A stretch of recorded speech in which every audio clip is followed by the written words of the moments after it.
આજની વાર્તા છે ગુરુ શિષ્યની. એક ગુરુ હોય છે અને એક શિષ્ય હોય છે. ગુરુ અને શિષ્ય એક નગરમાં જાય છે. હવે નગરમાં ફરતા હોય છે અને ખરીદી કરતા હોય છે. ત્યાં જોવે છે કે ટકેસેર ભાજી ટકેસેર ખાજા મળતા હોય છે. એટલે ગુરુ શિષ્યને કહે છે કે શિષ્ય, આ નગરમાં રહેવાય નહીં, આપણે અહીંથી જતા રહીએ. પણ શિષ્યને તો અહીંયા રહેવું હોય છે, કેમ કે સસ્તું બધું મળતું હોય છે. એટલે કહે છે કે ના ગુરુજી, અહીંયા જ રહી જઈએ. પણ ગુરુ કહે છે ના, અહીંયા રહેવાય નહીં.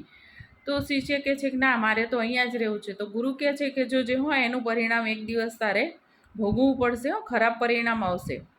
તો શિષ્ય માનતો નથી અને ગુરુ ત્યાંથી નીકળી જાય છે. હવે થોડા સમય પછી થાય છે એવું કે એક ચોરનું મૃત્યુ થાય છે. તો ચોરના મૃત્યુ પછી એની પત્ની છે એ રાજાજી પાસે જાય છે. રાજાજીને કહે છે, રાજાજી ન્યાય કરો, મારા પતિનું મૃત્યુ થયું છે. તો એ રાજાજી કહે છે કે કેવી રીતે મૃત્યુ થયું? તો કહે છે ચોરી કરવા ગયા હતા અને દિવાલ તોડતા હતો, તો દિવાલ મારા પતિ ઉપર પડી એટલે મારા પતિનું મૃત્યુ થયું. તો રાજાજી કહે છે કોનું ઘર હતું? એના ઘર માલિકને બોલાવો. તો ઘર માલિકને કહે છે આમને ફાંસીએ ચડાવી દો. તો ઘર માલિક કહે છે કે રાજાજી મારી વાત તો સાંભળો, મારો એમાં કંઈ વાંક નથી કે જે એને દિવાલ બનાવી છે એને સરખી નથી બનાવી એટલે પડી ગઈ. તો રાજાજી કહે છે સાચી વાત છે હો, હવે એમને બોલાવો, એ કડિયાને બોલાવો. તો કડિયાને બોલાવવામાં આવે છે.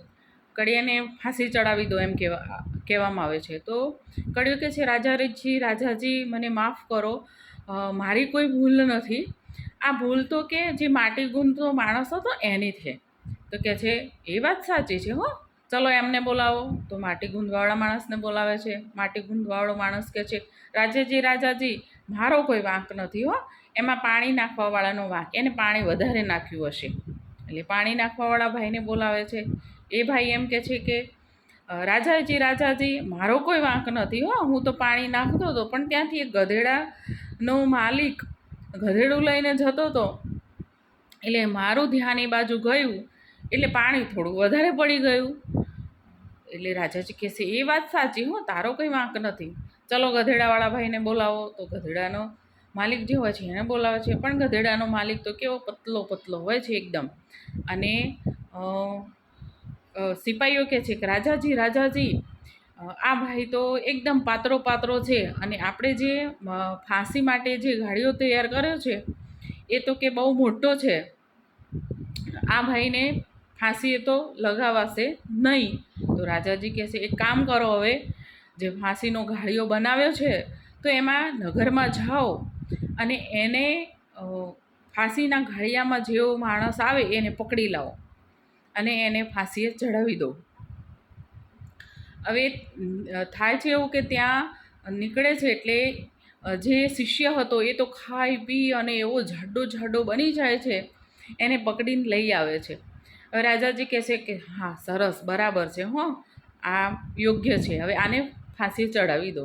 હવે ફાંસી ચડાવવાનું ફરમાન આવે છે એટલે શિષ્ય છે ગુરુની યાદ કરે છે કે મને ગુરુએ અગમચેતી આપી હતી પણ હું માન્યો નહીં, આજે મારે ભોગવવાનું આવ્યું.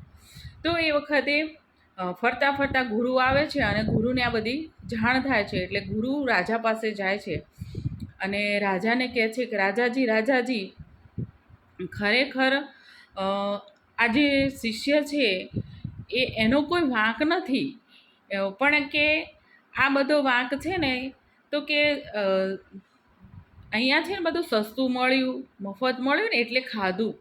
પણ મૂળ વાત તો એ છે રાજાજી કે આ ભાઈ જે મરી ગયો એ ચોરી કરવા જ ના ગયો હોત તો એનું મૃત્યુ થયું હોત. તો રાજાજીને એમ લાગે છે વાત તો સાચી છે હો, એ ભાઈ ચોરી કરવા ગયો એટલે મૃત્યુ થયું ને. તો રાજાજીને ગુરુજી સમજાવે છે. પછી રાજાને ખ્યાલ આવે છે કે વાંક બધો ચોરનો છે. એટલે જે શિષ્ય હોય છે એ બચી જાય છે અને ગુરુજીને પગે પડે છે અને કહે છે કે ગુરુજી આવી ભૂલ હવે હું ક્યારે કરીશ નહીં.